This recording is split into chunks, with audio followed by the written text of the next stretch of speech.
Hello, I'm Mariama Dryak-Valles. I am the director for the Polar Science Early Career Community Office.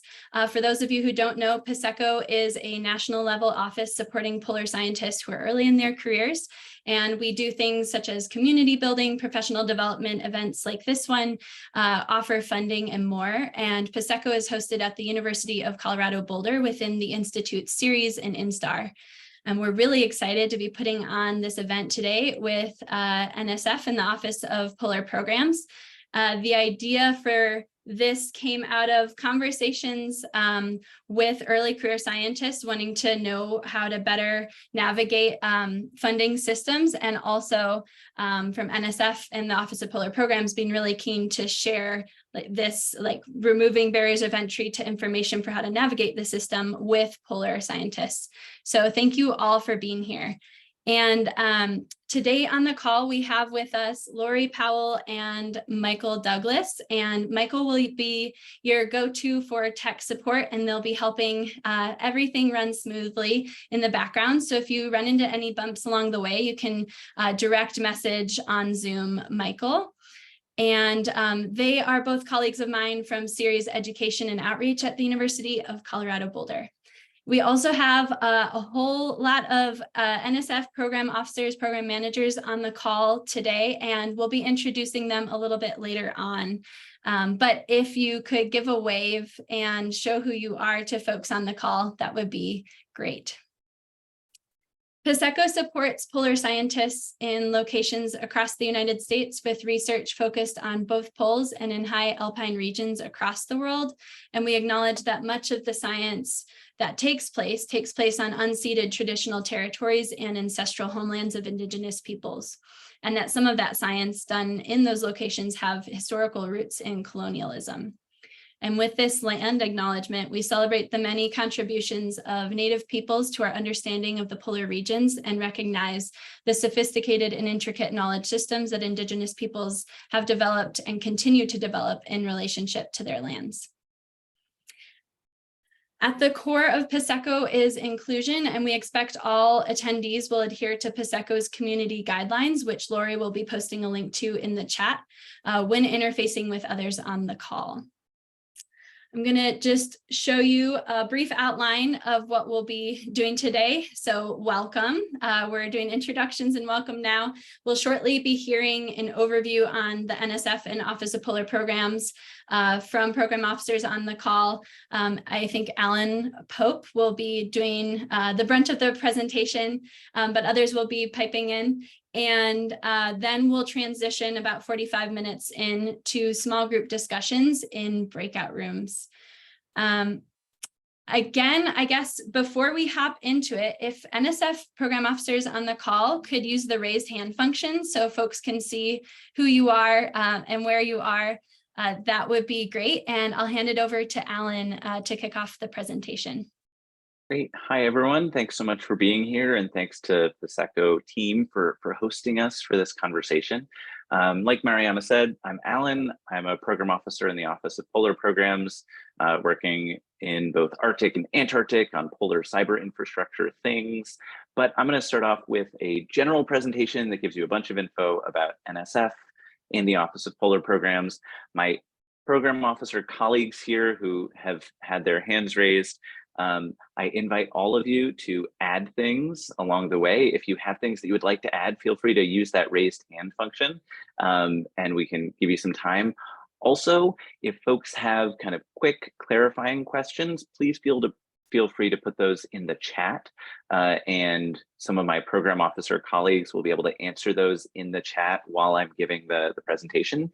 If you have longer discussion type questions, I'd ask you to hold those to the breakout rooms so we can really take the time for them afterwards. And we'll do longer introductions for all of the program officers before we move into the breakout rooms, so you can see who you might want to talk to a little bit more. So I think that's everything I was supposed to give for an intro. I'll share my slides and we'll get going. One of the first things I want to say is that there is too much information in here that I would like to share for the now 40-minute slot that we have given to it. So there's going to be a lot of information on these slides, and they are going to be available to you afterwards. So I'm going to move through some of the things a little bit quickly, knowing that these can be used as references later on. But again, if you have clarifying questions, feel free to put those in the chat, and then we have a good half of our time set aside for breakout rooms afterwards. So without further ado, we're going to be talking about navigating the Office of Polar Programs in NSF, and in particular talking about what OPP is, what we do, how you propose and prepare proposals to NSF, how we conduct the merit review process, as well as mentioning a lot of different opportunities in OPP and NSF more broadly for you. And this is put together in particular with an early career lens. So some of this might be all new for you, some of it might be new, and some of it might be a reminder, but hopefully you'll all get something out of this. And we'll end with a how do we stay informed as well. So this is the way oversimplified view of the US government. What I'm drawing attention to is the little NSF logo here on the left, that we are in the executive branch along with a bunch of different, or we are an independent agency in the executive branch, along with a bunch of different other science funders that you might be familiar with. And then within NSF, there is the levels of organization keep going down. Within NSF, NSF is broken up into offices and directorates. The Geoscience Directorate is where OPP calls home, and in particular, Geo aims to understand and adapt to the changes in our Earth, ocean, and atmosphere, accelerating the societal benefits for our investments, and train a diverse and inclusive geoscience workforce. Under that umbrella, we have Earth Sciences, Ocean Sciences, Atmospheric Geospace Sciences, and the recently renamed Research, Innovation, Synergies, and Education divisions, as well as the Office of Polar Programs. And that's what's bringing us all here today. So OPP focuses on research and educational initiatives in all scientific fields relevant to the study of and in the Arctic and Antarctic. And we also provide logistical and operational support for work in the polar regions across both the Arctic and Antarctic. I'm giving you a lot of the like structural breakdown because that can help kind of conceptualize what fits inside OPP and where to find like your home and who to talk to.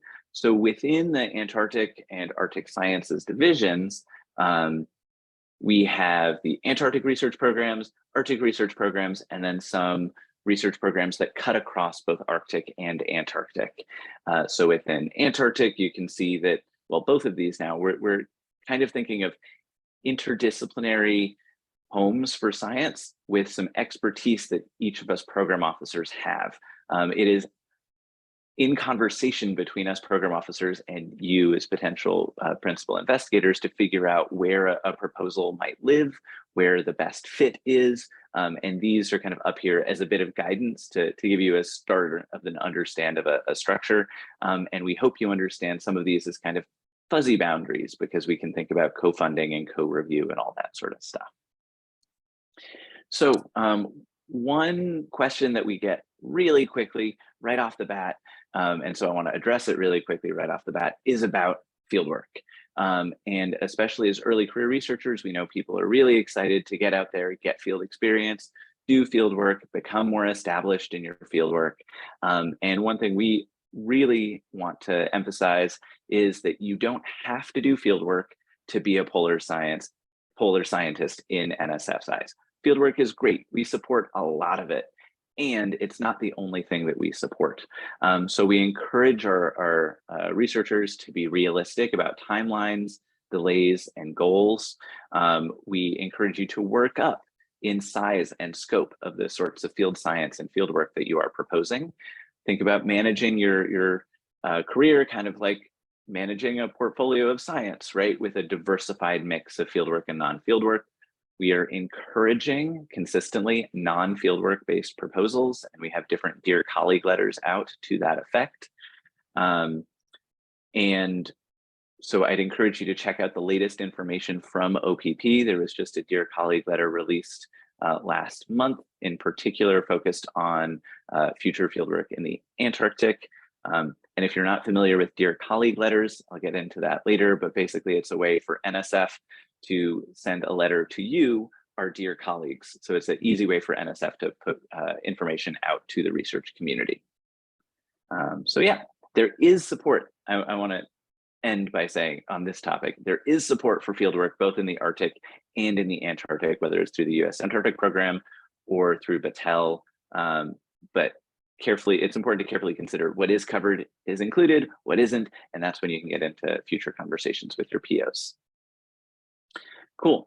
One other topic that we really think is important to address is sexual assault harassment prevention and response. That's been over the past, well, I was going to say year recently, but really has been a long-standing issue in polar programs, and we want to make sure that you are kept up to date with the latest of what NSF and the Office of Polar Programs have been doing.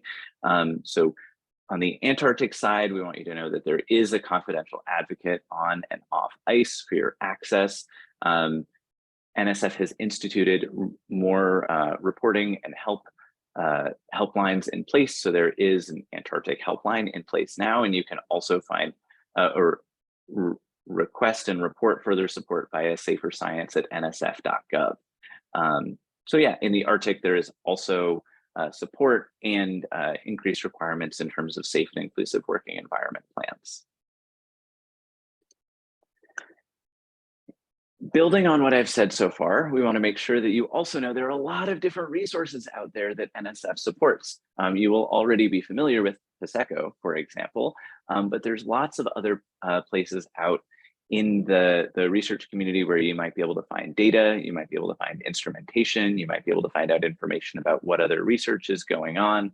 And so I want to put this up here as an encouragement to keep looking further for where these resources are available, especially if you're saying, how do I not do fieldwork? Where do I start?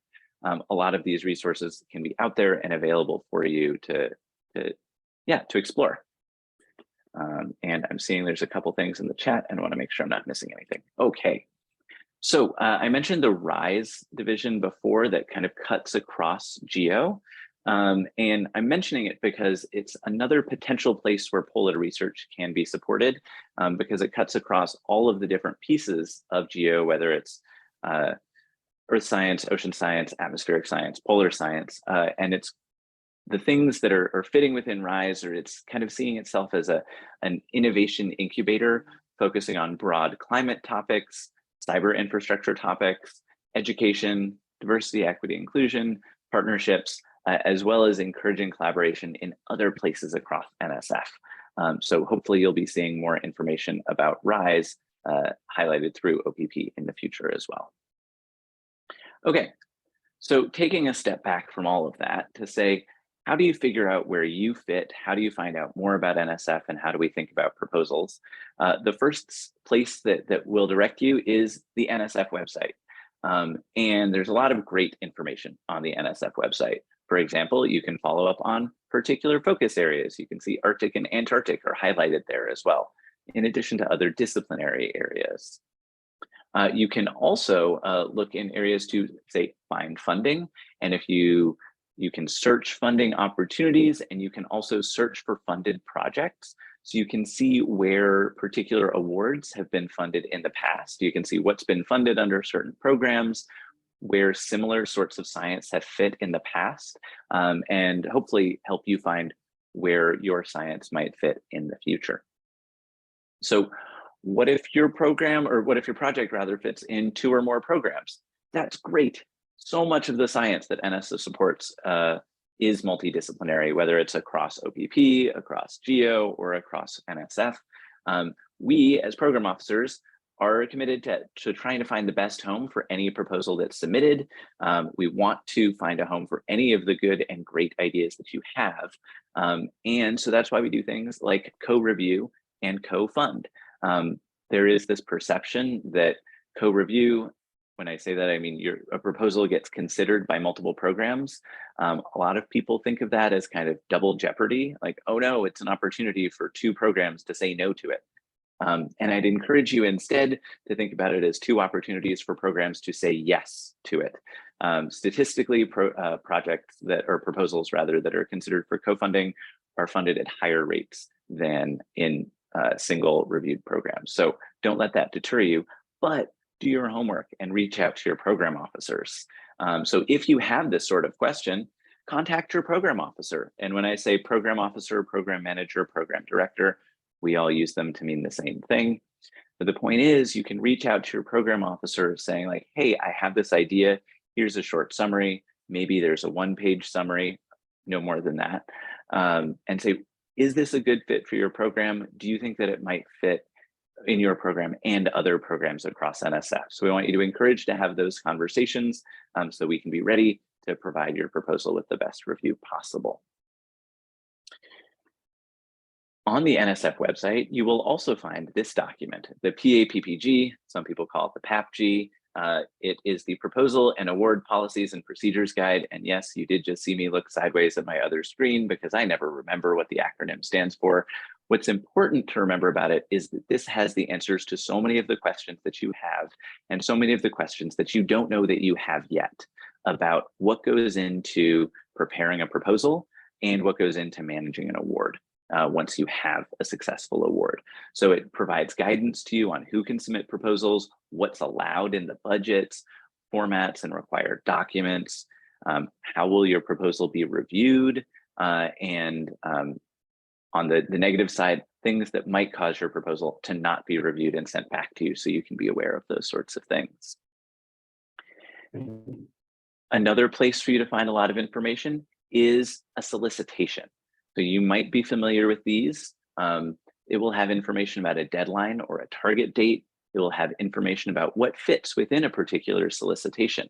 There will be information about the program officers that you can direct your questions to, information about eligibility, budget limitations, whether you need to submit a letter of intent or a pre-proposal, and the size of expected budgets as well. And thank you, Erica, to putting some of these links in the chat, including the link to the subject index of the PAPPG. So you might see a few different formats. NSF has been updating its website. So this screenshot is from an older style of solicitation format that you might see. This is a newer style of the web pages that you might see. They still have all of the information about contact, resources, deadlines or target dates, the synopsis, as well as quick links to previously funded awards under these solicitations. So you can see the previous scope and size of awards as well. Also, if you're interested in the geographical distribution, you can check that out. Particular solicitations that will likely be of interest to this group within polar programs, the Arctic Research Opportunities solicitation, which has a variety of target dates depending on your subprogram. There are two Antarctic research solicitations, one which is no deadlines for projects that do not require USAP support, and one which does have a deadline, which is the one that requires USAP support. And when we say US Antarctic Program support, we mean any support at all. Better safe than sorry.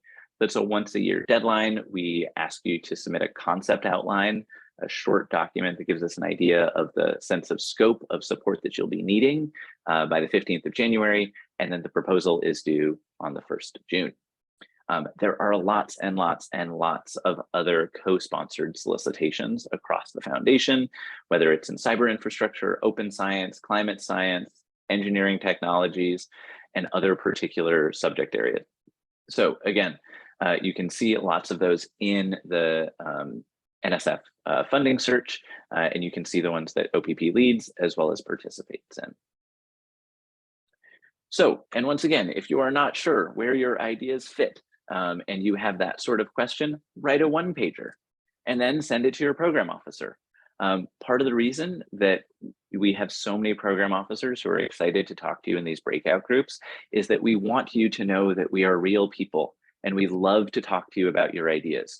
We love it if you've done your homework and read the solicitation thoroughly and things like that. And we want to hear about your ideas and talk to you about where they might fit. If you have questions about how a proposal might be submitted and things like that. And what really helps those conversations move forward is if you give us something like a one-page summary that says, this is what I want to do, so that we can get the conversation started and we can have the right people participate in the conversation off the bat as well. So types of funding opportunities. I've talked mostly about solicitations. Those are the most common, where you'll see that the instructions in the PAPPG are generally applicable with a few extra specifics that might fund particular areas. There might be funding or specific criteria for evaluation under that solicitation, things like that. You might see Dear Colleague letters. I mentioned those before. They're ways to get out information to the research community. That's not a special funding mechanism, but is often an encouragement to say, hey, this topic fits under this existing mechanism, and we encourage proposals on those topics. So, for example, there was one that out earlier this year on supporting open polar research software, right? That fits within the Polar Cyber Infrastructure Program, but it was an encouragement to say like, hey, check out this other solicitation, just in case you haven't heard of it. You might also see programs descriptions and announcements. They follow the instructions in the PAPPG, and again, have particular topical information. But solicitations are the ones that will be most common within OPP at least. In terms of a proposal life cycle, from when the solicitation comes out, you will have at least 90 days until the deadline for that solicitation. We then say that the review process for most proposals should take about 6 months. For really complicated proposals, for some fieldwork proposals, sometimes it can take longer. And then from that 6 months to go towards recommendation, then there's about another month in terms of making the actual award itself, if it gets to award. So what happens? Your organization, your institution submits a proposal through research.gov. It gets checked for compliance to make sure it has all the right bits and pieces. That's Jen Wade waving at you, by the way, a program officer who made most of these slides. So thank you, Jen. Then a proposal goes through the merit review process. That might mean that it gets sent out for ad hoc reviews. That means we email out particular reviewers who have particular expertise that would be best suited for that proposal. It might go to a panel where a group of people will review it all at once and they discuss it, or it might be both ad hoc and panel. From that information that gets gathered, the program officer, or if it's under co-review, program officers, consider the award or consider the proposal rather, and recommend it either for award or decline. Using that information, our division director, or my boss in that case, checks through the process, makes sure that the process has been followed appropriately, and concurs the decision for award or decline.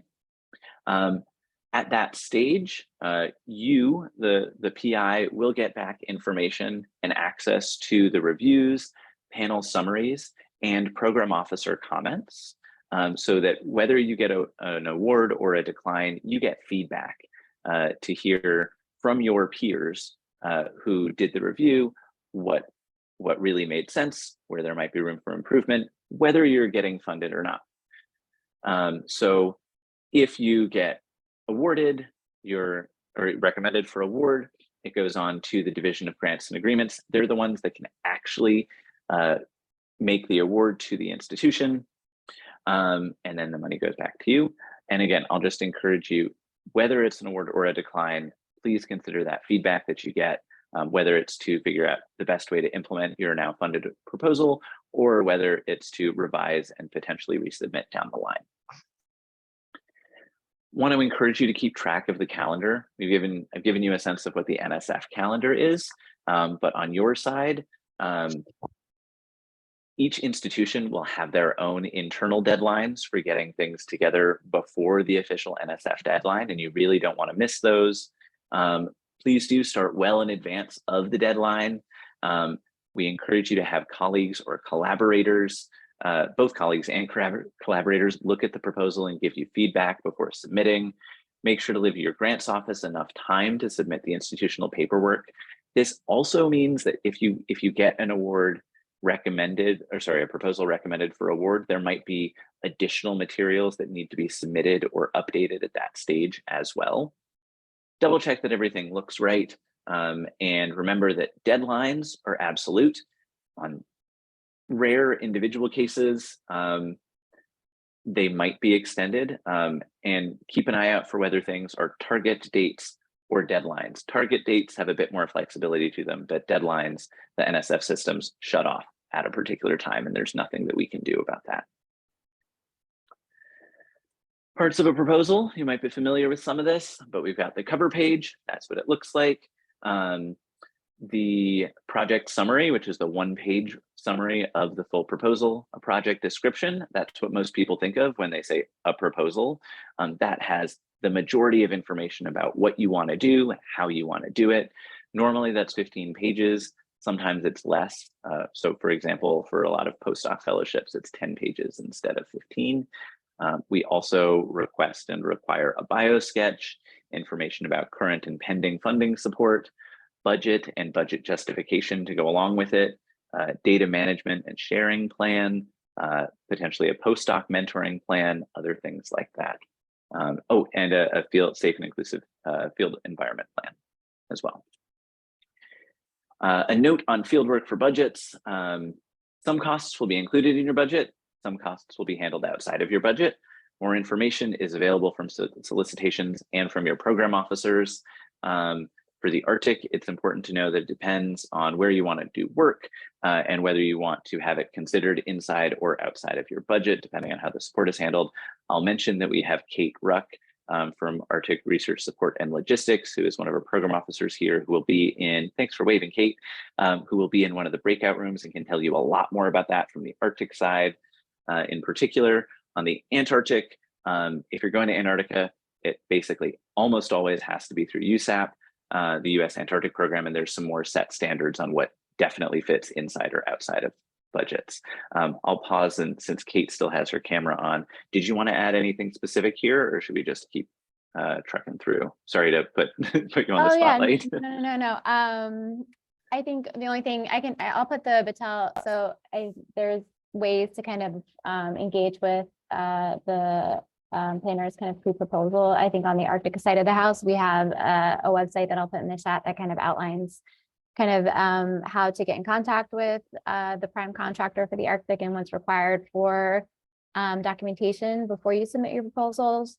I think if you're looking to get support or understand what support is offered from us, before all of those conversations seem to happen kind of before you submit your proposal, and there is documentation that will be required kind of with the submission of the proposal. So that's kind of something we like to highlight. I think people kind of submit a proposal, get an award, and then become aware of services and resources that they could have utilized if they had been aware of at the beginning, but by then it's kind of too late because we kind of work with a constrained budget. So just highlighting that all this needs to be talked about, negotiated, and discussed pre-proposal. Great, thanks so much, Kate. Yeah, and that's just another great way to emphasize, talk to us program officers early and often, and so hopefully we can point you towards those resources. I want to talk about the NSF Merit Review criteria. We have two of them, intellectual merit and broader impacts. Intellectual merit is the potential to advance knowledge, whereas broader impacts is the potential to benefit society. And both criteria must be addressed explicitly in your project summary and in the project description. We ask reviewers to focus on both of these review criteria, and program or projects do not get funded unless they are both considered. So when we ask reviewers to think about intellectual merit and broader impact, we ask them whether this work will advance knowledge and it will benefit society. Is it creative? Is it original? Is it potentially transformative? Is the work plan itself well reasoned? Will the team know, and will NSF know, if you're successful, right? What does success look like, and is that defined? Is the team well qualified to do what is proposed? And does the team have the resources, including collaborators, to be successful? So those are the types of questions that reviewers ask when they do a review. In terms of broader impacts, I think sometimes people aren't really sure what we mean when we say that. There are lots of different ways to fulfill these broader impacts criteria. It could be through teaching, training, and learning. It could be broadening participation of underrepresented groups. It could be building or enhancing partnerships. It could be disseminating knowledge and understanding. It could be enhancing infrastructure. There could be local impacts. What I want to emphasize, though, is it's usually better to try and do one or two of these things really well rather than trying to do them all. In the same way that you as a researcher will focus often on particular topics and have a focused proposal on particular topics, not every PI or institution is well suited for the same broader impacts. And we want to see people integrating meaningful broader impacts with their intellectually meritorious work, and not just tacked on to a proposal at the end. So considerations for you while you're writing proposals is, what do you want to learn, or what do you want to learn through the proposed work? Why is it important? Why is it important now? Why are you the best team to accomplish this? And how are you going to do that work? And this slide actually came from Lisa Rome, one of our program officers, and I really like this quote, thinking about a poor idea well written is more likely to be accepted than a good idea poorly written. You know, we always ask reviewers, they have to review the proposal that is in front of them, not the proposal that they think someone meant to write or that they think they could have written, but the proposal that they did write. And so your communication in your proposal is really important. So common proposal mistakes, things that are too close to what's been previously done, project that might be too large or too narrowly focused to be exciting. So we're looking for a little bit of a Goldilocks zone there. And a proposed plan that will not actually address the stated goals of the proposal. If we don't know what success looks like and the path there doesn't make sense, that is not going to review well. So make sure to help yourselves to have clear maps, figures, legends, captions, things that explain and further what's going on in the text of your proposal. Lay out a clear plan and role for all of your participants. Make sure you have a clear and well justified budget. Make sure you're asking for what you need and that it's appropriate. And yes, that also means appropriate level resources for your broader impacts. They should be integrated and not just tacked on. If you have things proposed that don't have resources attached to them, that doesn't sit well with reviewers either. So yeah, ask for money for your broader impact and make sure that someone else has seen your proposal. Get a little bit of an outside check on it first, and not just your sponsored research office or grants office, because they're checking for compliance. They're not checking for content, usually. So who are the reviewers? NSF, we like to think of ourselves as running the gold standard of merit review. So for every proposal, we have to get at least 3 independent reviews of your proposed work. In general, that means that I, as a program officer, have to look for or have to request reviews from 6 to 10 people, depending on a success rate. So if I get 50 proposals, that's the minimum of 300 review requests that are going out to the research community and potential PIs like yourself. So what I'll say, that's just for one small sub program, right? Depends on the number. So this is my encouragement to be a reviewer. And if you haven't reviewed before, reach out to, say, the program officer that you think might align closest with the sort of science that you do, and say, hey, here's my CV. I hope you'll keep me in mind as a reviewer. Since this is an early career crowd, I'll also say that generally reviewers have a PhD or otherwise are seen as an expert in their field. And so there might be reasons why it's not necessarily a PhD, but we're looking for true experts. And in general, that starts with postdocs. I'd say for local and indigenous knowledge holders in particular, that is often not the case, but in terms of academic criteria, it is. Give us a heads up and say, hey, I'm ready to start reviewing, and we'll be really excited to keep you in our pool of reviewers as well. So what if you're declined?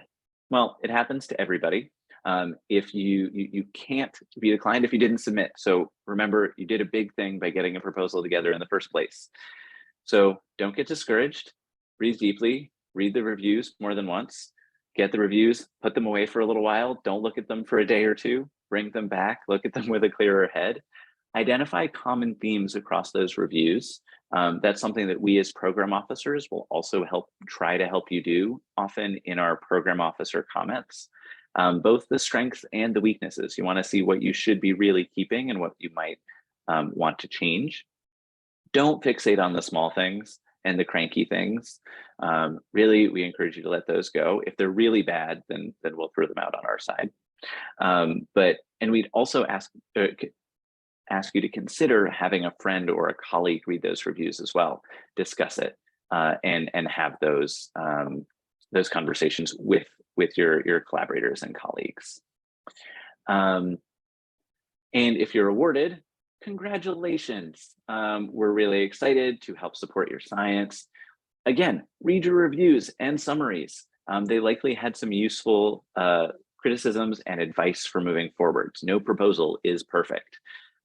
Make sure that you cite the award and NSF in publications and presentations. Reread your PAPPG, probably that later section that you didn't read yet about how awards are managed, so that you know about what needs to go into annual reports and things like that. Keep us, your program officers, updated on what outcomes are happening from your science. If you have new papers, press releases, things like that, we love to share the great science that you're doing. So let us know about it as well. And as always, be a good community member and a good mentor to your students and colleagues as well. Something else for you to know is that there's a lot of different things that go into our award or decline recommendations. We do have those broader impacts and intellectual merit criteria, and we have too many great projects that we want to fund every year. It's a really tough decision sometimes, and one that we don't take lightly. And there is a lot that goes into also having a balanced portfolio of projects and funded work. These are some of those considerations, just to give you an idea of the many of the different things that NSF balances in award recommendations.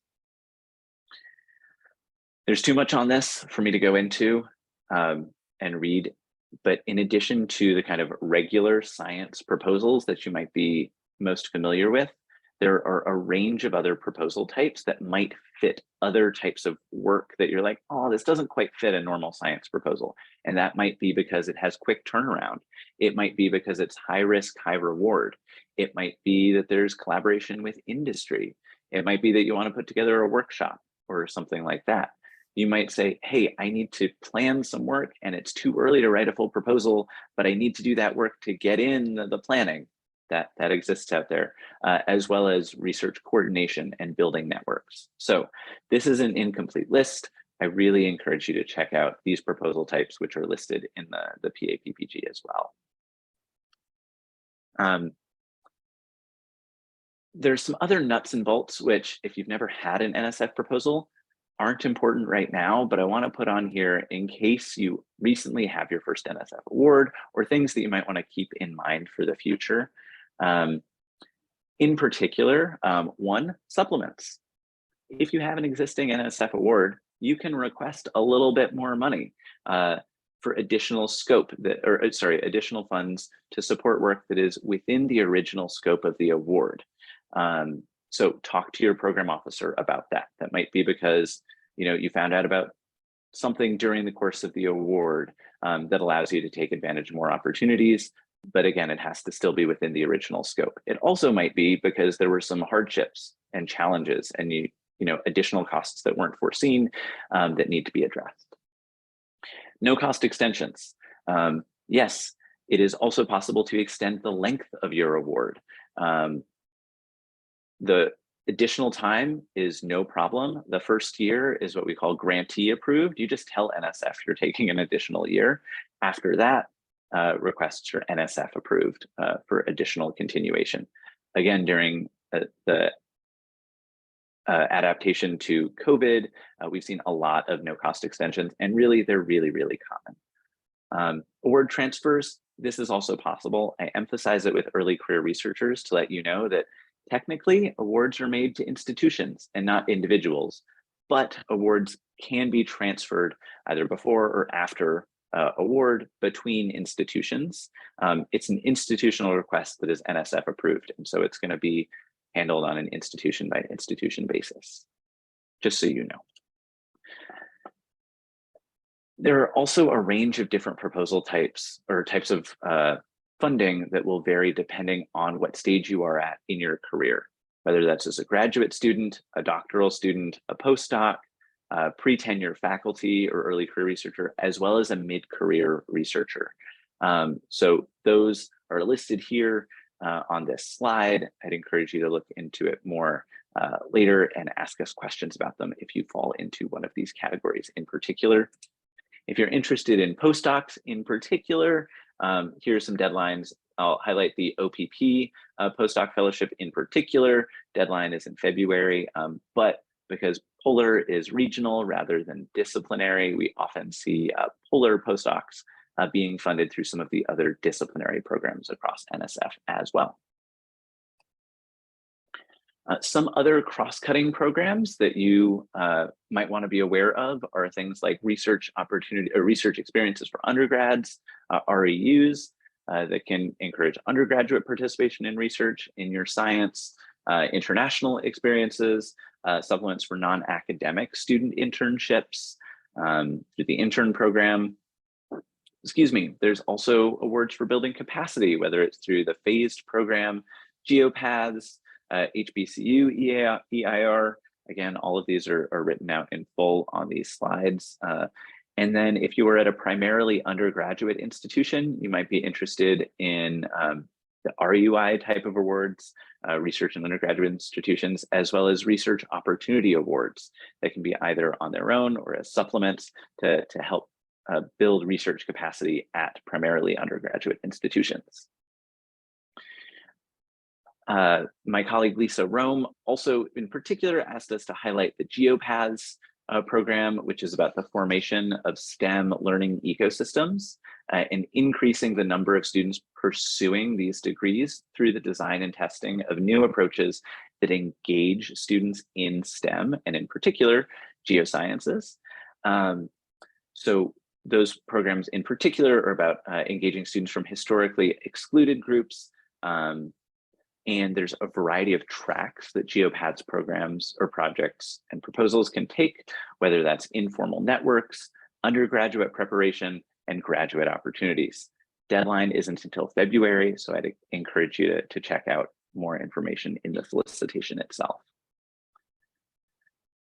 One other resource that I didn't highlight earlier that you might be interested in is the Polar STEAM office. Science, technology, education, arts, and math. And you can find out more at polarsteam.org. In particular, consider participating as a researcher or hosting an educator with Polar STEAM, bringing together collaborations of educators, artists, and polar scientists. So we covered a lot today, and somewhat amazingly, oh, Mariama, you raised your hand. Is that just to let me know we're at time? Or did you have a question? I just wanted to emphasize, I was talking with Polar STEAM colleagues yesterday, and they're really keen and excited to collaborate with early career scientists. So I wanted to put that out there as a punctuation, exclamation point. Awesome. Thanks, Mariama. We covered a lot today. Some about NSF and OPP, what fits inside the Office of Polar Programs, how you propose to NSF, how to find information about where your science might fit, how the merit review process works and recommendations are made, and some opportunities. And what we haven't talked yet about is staying informed. So in terms of staying informed, OPP and NSF have a variety of newsletters. In particular, there is an Office of Polar Programs newsletter. I think our monthly newsletter just went out this morning. So if you sign up now, you can be sure to get next month's, and you can see the previous months on the via the NSF website. But please do subscribe to NSF email updates and newsletters. That's how you can find out literally the day that new solicitations come out, new Dear Colleague letters come out, things like that. Again, please reach out to your program officer to be a reviewer or a panelist, and you can learn more at the NSF website.